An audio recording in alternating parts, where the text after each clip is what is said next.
আসসালামু আলাইকুম ওরহমতুল্লাহি ওবরাকাতুহ। বন্ধুরা, আপনারা সবাই কেমন আছেন? আশা করি আল্লাহ তাআলার অশেষ মেহেরবানিতে অনেক ভালো আছেন।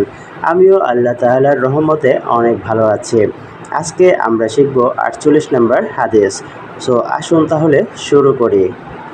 قد أفلح من أسلم ورزق كفافا وقنعه الله بما أتاه قد أفلح من أسلم ورزق كفافا وقنعه الله بما أتاه قد أفلح من أسلم ورزق كفافا وقنعه الله بما أتاه 48 নম্বর হাদিসের বাংলা অর্থ হলো, ওই ব্যক্তি সফল যিনি ইসলাম গ্রহণ করিয়াছেন এবং পরিমাণ মতো তাহার রিজিক মিলিয়াছে, আর আল্লাহ তাআলা তাহাকে তাহার রুজির মধ্যে সন্তুষ্টি দান করিয়াছেন।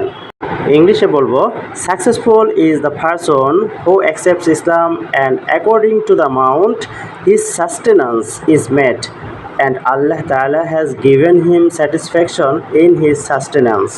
আল্লাহ তাআলা আমাদের সকলকে এই হাদিসের উপর আমল করার তৌফিক দান করুন। আমিন।